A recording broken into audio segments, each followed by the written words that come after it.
Yan o. Mapagpalang araw po mga kabisnes namin minamahal. Kamusta po kayo? Magandang araw po sa inyong lahat. Naimbagnal daw tayo amin mga kakabsat, mga kabisnes. Dito po ako kila kuya ngayon. Kakatapos ko lang pong maglinis po ng bahay. Tapos namili po ng ilalagay po sa ulam. Ngayon naman po, inaayos ko po yung aking mga labahin. Inaayos po tayo ng labahin ngayon. At ako'y maglalaba. Habang pong nakasalang pa po yung aking pinapalambot na nilaga pong baka. Para po mabilis yung gawain, sinasabay-sabay ko po. Para hindi lang tayo nakapokus sa isang gawain mga ka-business. Kayo po ba? Ganon din po ba kayo? Yung pag hindi naman bantayin yung ginagawa, sinisingit nyo rin po ba yung ibang gawain mga ka-business? Ganon po kasi ako. Yun, nakasalang po yung aking lulutuin nilagang baka.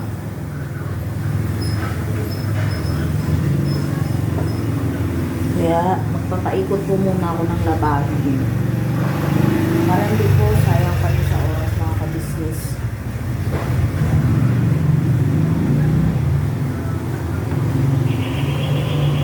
Hindi ko na po kayo nasama sa pilinis ko po doon sa loob kanina kasi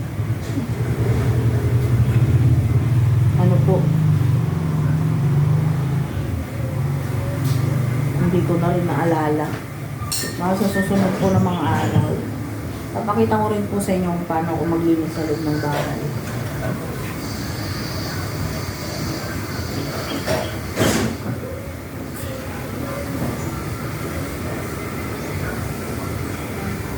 Yun po,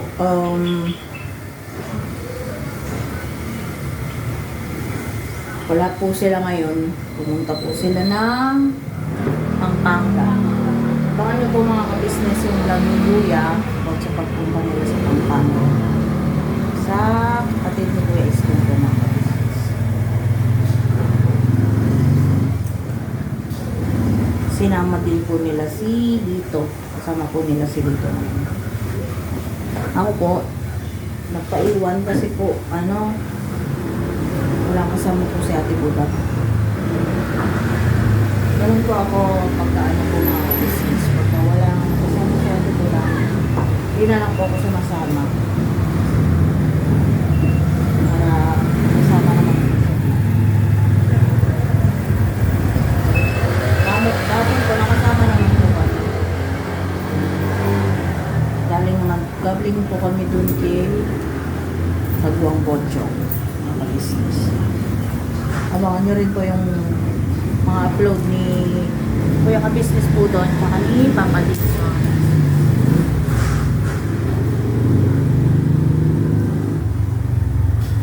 Sana po malapit na pong mag 500k subscribers si Kuya ka-business. Yung po ka-business official po. Sana po gawin na po natin, supportahan po natin para marami pa po matulungan sila ate at kuya na katulad namin mahihirap mga business. Kasi hindi lang naman po kami natutulungan. Marami po yan, marami po silang on cam po at saka off cam.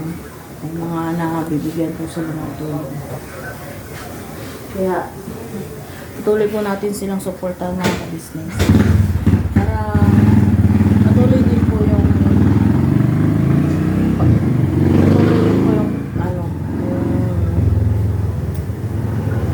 na makasuporta din po sila sa iba or makatulong. Kasi hindi naman po lingid sa atin ngayon yung nangyayari sa channel ng ating pinuno na medyo bumaba po yung views. Sana po patuloy po natin silang suportahan mga ka-business kasi hindi lang marami pong marami pong sinusuportahan po sila kuya. At minsan po,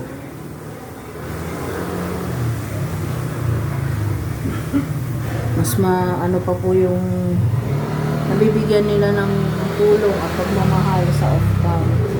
Kasi minsan po, lalo pag mamadali po sila or may gampanin po sa church, hindi na po yung binablog pag may pupunta po dito. Saka sa iba po na syempre may pagkakataon din po pumupunta rito na iba po may ano po kasi dito may sila na mag-chat muna or tumawag kay ka-business para po alam nila na may pupunta po or hindi na po. Sana po yung mga pumupunta po rito, wag naman po sumumano yung mga loob nila. Matalakay naman na po ni Kuya ka-business po. Pero syempre po, bilang ako po yung minsan na naiiwan dito. Yung iba po kasi nagagalit pa po sila kapag punta po sila rito, wala po agad na ibigay na tulong. Syempre po, lalo pag nasa mission po sila, wala naman po akong agad-agad na iabot. Kaya ang sinasabi ko, ilubong ko na lang po yung pangalan nila, contact address, number. Nasabi ko, natatawagan na lang po sila ni ate. Pero, hindi po agad-agad kasi sa totoo lang po, ang dami pong pila pa. Marami pa po. Kung iba po kasi nagagalit na kesyo wala na raw po silang pamasahe, pauwi.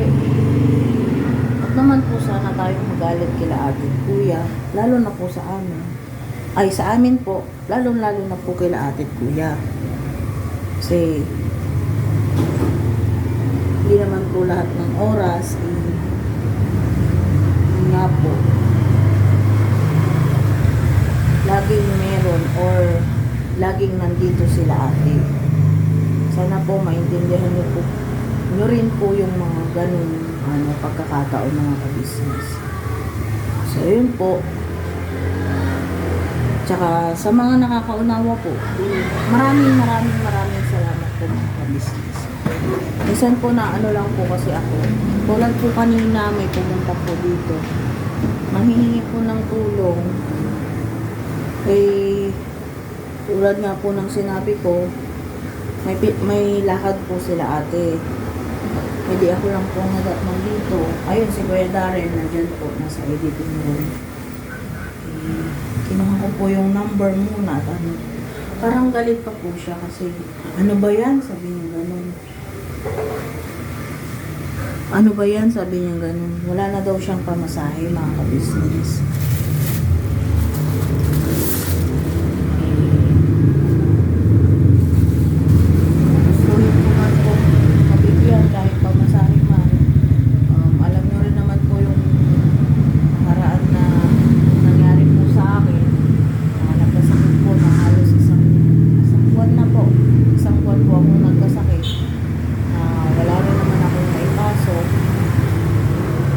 Sa tulong nila ate at sa sponsor nabayaran ko po yung bahay, mga ibang mga bills po syempre sa sponsor po yun, tsaka yung sa pagkain kila ate. Wala naman po akong extra ngayon na mabibigay. Galit pa po kanina, pinapaliwanagan ko po parang masama po yung loob niyang umalis. Kaya po, nakikiusap din po ako. Sana po, wag naman po kayong magalit kung ganun. Hindi naman po agad-agad meron pong maitutulong. Lalo na pagka ako lang po nandito, mga ka-business. Yan po. Kasi kahit pinaliwanag ko po ng maigi kanina sa kanya, pinaliwanag ko po ng maayos. Siyempre, ramdam po rin ng mga ka-business yung kung may sama pa siya ng loob na umalis. So, yun. Sana po, pagdating ng araw o pagdating ng oras, maintindihan niya rin po yung sitwasyon. Ano po. Ano ko lang po, sana huwag kayong magalit. Lalo-lalo na po kila ate po. So, yun mga ka-business. Siguro, balikan ko po kayo maya-maya. Kasi, pasok lang po ako sa loob saglit. Maingay po kasi, naka-pressure cooker po kasi yung pinapalambot natin mga ka-business. Balikan ko po kayo maya-maya. After ko po, tignan yung naka-pressure po. Salamat po mga ka-business.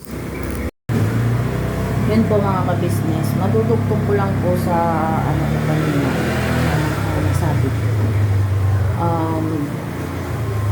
Ano rin po kasi, yung ganong pagpunta, nalalaman po nila ate at kuya ka-business.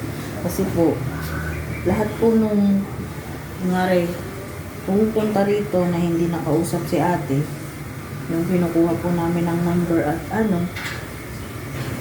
na sinasabi po namin kila ate at kuya. Tsaka syempre po, binibigay po namin kila ate at kuya po yung number at mga pangalan niyo. Yun po.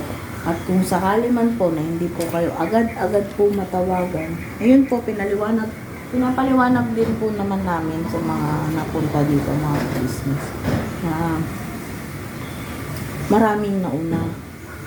Kung sakali man hindi sila matawagan agad, huwag silang magagalit. Yun po. Gusto ko lang pong sabihin na nakakarating po kila ate yung message, pangalan, number nyo, kung ano, bakit po kayo pumunta rito, kung ano po yung concern nyo, kakarating po kay ate at kuya yung mga ka-business. Kasi po minsan, sabihin ko na rin po, minsan po na nabasa ko po sa comment section po, na pumunta raw po siya dito, bigay na po daw siya sa akin ng pangalan, address at number, hindi naman daw po siya nag-contact ni ate. Yun, pero pinaliwanag ko po yun bago po siya nag-alis. So sana po maunawaan din po ninyo kami, sana po huwag kayong magalit. Maraming salamat mga ka-business sa mga kaunawa. Sana po mainawaan itong lahat.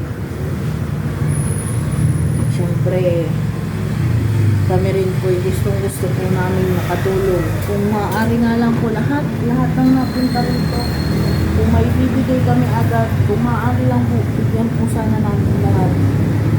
Pero siyempre po, may limitado din po yung akin. Lalo na sila kuya po ngayon, limitado rin po yung kakayahan sa ngayong tumulong nila kuya. Kasi po, syempre, alam naman po ninyo yung nangyayari sa channel ng ka-business operation ng ka-business. So, sana po, ako po yung humihingi ng pangunawa. Sana po maunawaan nyo ang buong family ka-business po sa araw ng mga kunwari. Pumunta kayo rito, agad-agad. Hindi kayo agad-agad matulungan mga business. Yun po. Pero pinapanalangin po namin, pinagpipray po namin na sana dumating po yung araw na kahit sino po sanang lumapit, kahit sino pumunta, matulungan agad-agad. Yun po ang lagi rin po namin pinapanalangin ng mga business namin. Pinamahal. So, balikan ko po kayo ulit mamaya mga ka-business. Salamat po. So yun mga ka-business, nandito naman po ako sa kusina ngayon. Check ko lang po yung nagluluto ko. Habang po yung aking labahin ay naikot pa. Habang nagpapaikot pa po ang labahin. Yan. Samahan nyo naman po ako mag-ready ng aking mga gagamit. Sangkap sa ating nilagang baka. Meron po akong pechay bagyo, tanglad, saka ito lang po ang gulay ko ngayon, saka bagyo beans po.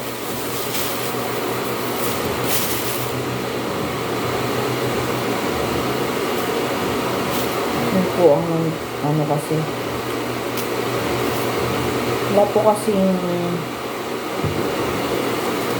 patatas doon sa binilhan ko mga kabisnes. Medyo malayo-layo din po kasi yung palengke dito. Kaya ito na lang po malalagay ko.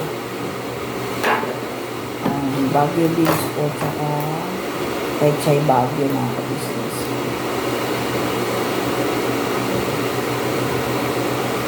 Ito po yung ginagawa ko rito.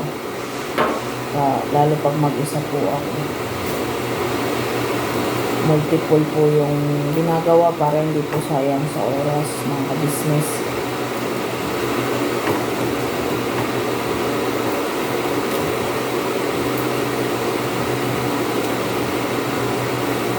Tsaka yun po kasi ang nakasanayan ko pong gawin.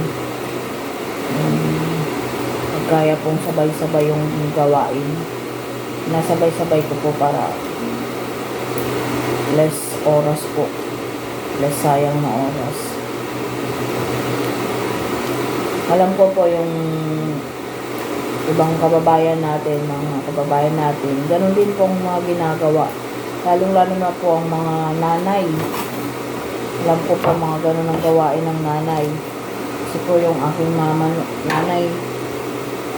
nanay, nung bata po kami, ganun po siya. Multiple din po yung ginagawa. Mama ko po noon, naglalaba, nagluluto, nagliligpit, nag-aasikaso sa amin. Yun po, mga sabay-sabay po niya.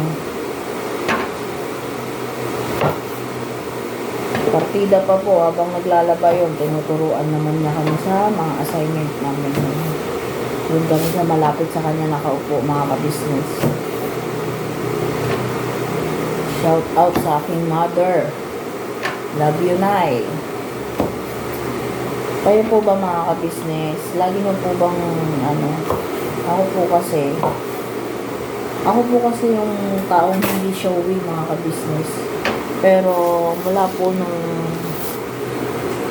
nung napunta po ako dito sa kabisnes family, nakita ko po yung yung ganung bonding. Yung pinapakita po nila, laging sinasabi, I love you. Pinapakita nila sana. Kahit,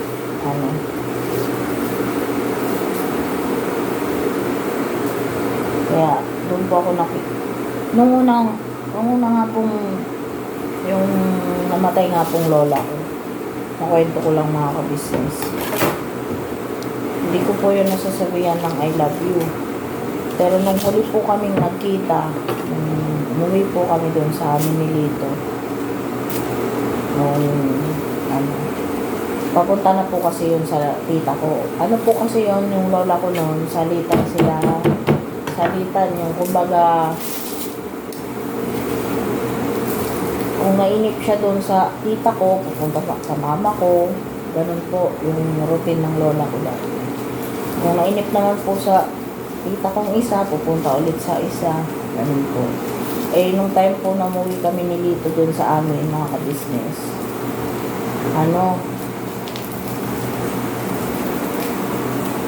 pauwi na po siya, pupunta po siya doon sa tita ko isa.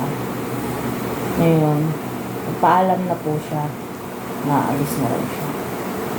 Nung niyakap ko, sinabihan ko ng I love you. Sabi niya, grabe ngiti niya mga ka-business. Kasi, syempre, madalang nga lang niyang marinig yun lalo na sa akin. Yun. Hanggang sa kailan lang po namatay siya. Kaya sabi ko nga mga ka-business, last na pala yung yakap namin na yon. At saka first and last na nasabihan ko siya ng I love you. Kaya ngayon, kahit sa chat, yung mama ko, hindi ko man personal na nasabi siya. Although nasasabi ko naman yun nung nakakauwi na ako nung nakaraan na I love you. Kahit sa chat, sinasabihan ko na po yung mama ko. Kasi parang po mga ka-business. Parang totoo nga po yung kasabihan na papakita mo lang ba yung pagmamahal mo sa isang tao kung pantay na yung paa. Kumbaga, hindi na nila Sabi nga nila, hindi na nila maririnig, hindi na sila masisiyahan doon sa ganun. Kasi wala na sila.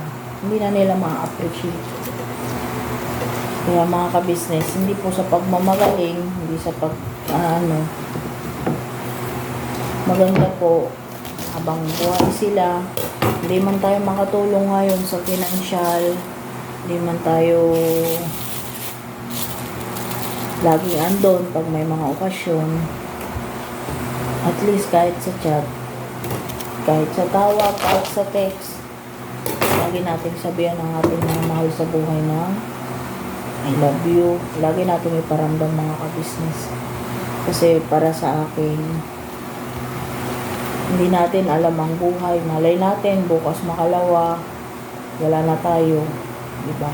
Hindi na natin mapaparamdam sa ating mga mahal sa buhay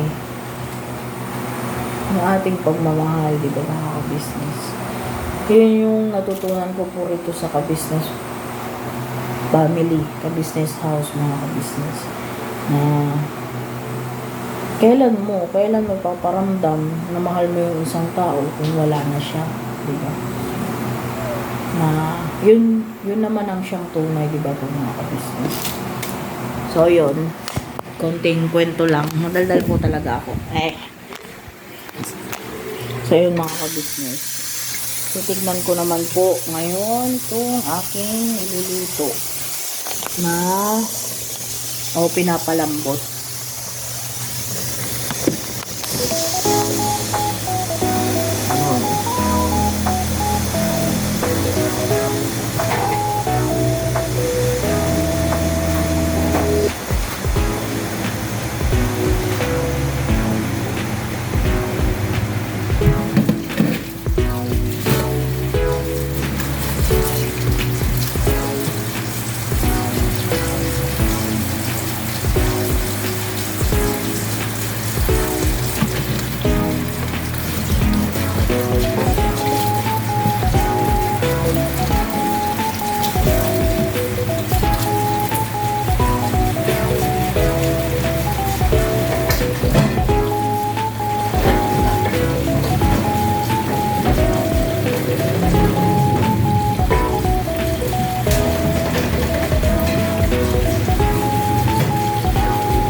Nandito na po yung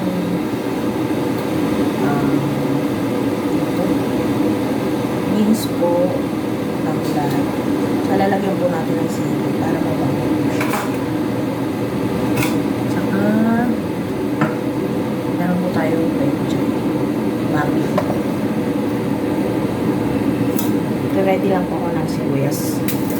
First, dito na dito, guys. Sige, kuya. Yan ako na lang. Okay. Hello po mga ka-business. Samahan niyo po muna sa Ate Bella dito. Ika na, kuya. O, tin, may pala mo kayo dito. Sige. Ano ako sa mga Ano luto natin ngayon, Tibes? Nilagang baka po. Kain muna. Sige lang, te. Kaya pala, may ano pala dito. Pressure. Pressure cooker. Opo. Napalambot ko habang naglalaba ko. Sige po mga ka-business, dito po muna ako. Sige po. Tibes, dito muna may... Kaya ingat.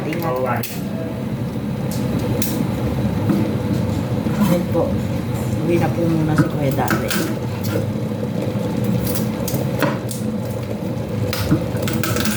So, bali, yan lang po ni Ate Budang ngayon nandito. Si Ate Marilyn po magpapahinga pa po kasi puyat po siya kagabi. May mga ginawa daw po siya.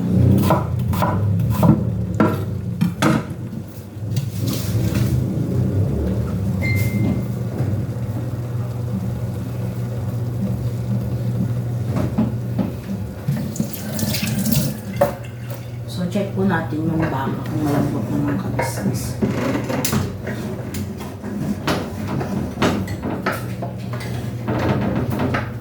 Dito pala yung ano. Chinelas.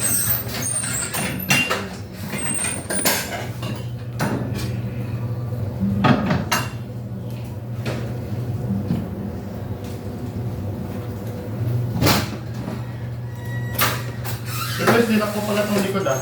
Ako, Nice. kaya ingat.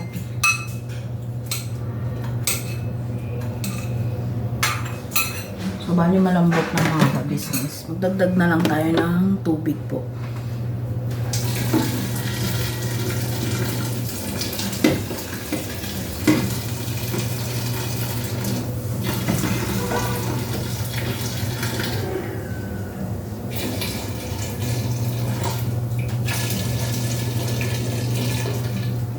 So, bali, pinakulo ko na po yung tubig para parang lasa na lang po ang ano.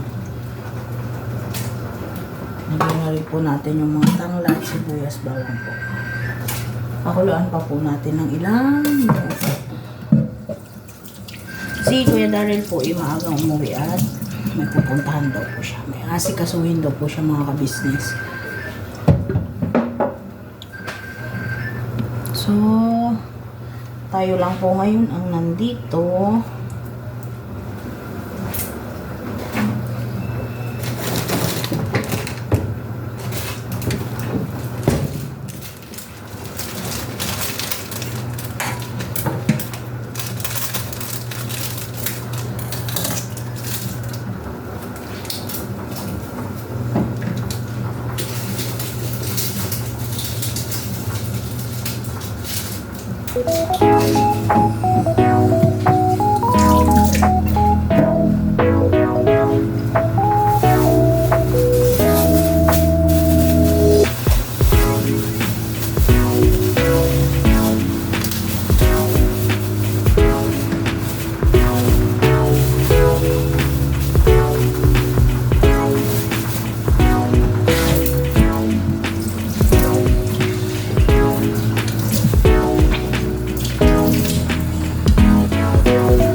Kulo na po siya.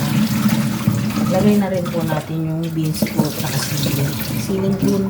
Maglalagay po ako sa nilaga ng siling green. Yung iba po hindi na. Maglalagay po ako. Pampabango po.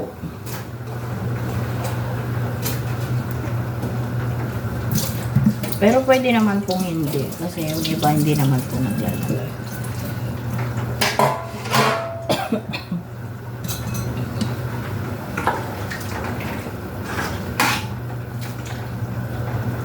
Bali, konti lang po yung niluto ko ngayong ulam. Kasi, bali, wala po silang lahat. Kasama po nila ate. Hindi lang po dito na ate budang. Tapos mamaya po, pag uuwi si Pops tsaka si ate, si Boss Dave po. So, yung mga ano lang po, tatlo lang po kasama ko dito. Kaya, konti na lang po yung niluto kong ulam mga kabisnes.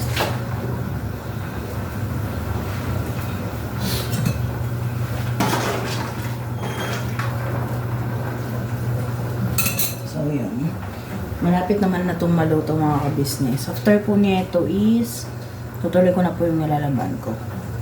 Tsaka, habang pong nagpapaikot mamaya, hahanap po tayo ng ibang gawain para po less sa oras.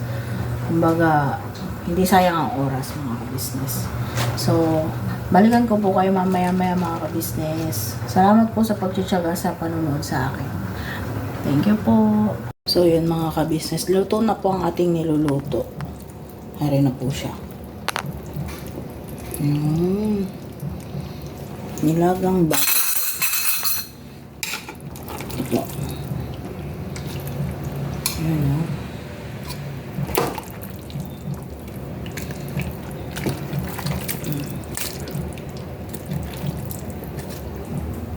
So, yun po mga kabisnes. Labas po muna ulit tayo. Uplo naman tayo. Mag-focus sa labahin.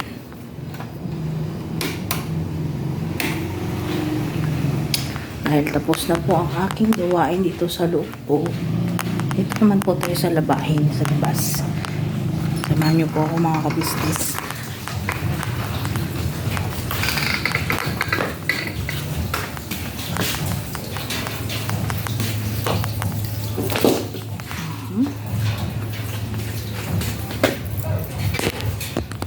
Siset ko lang.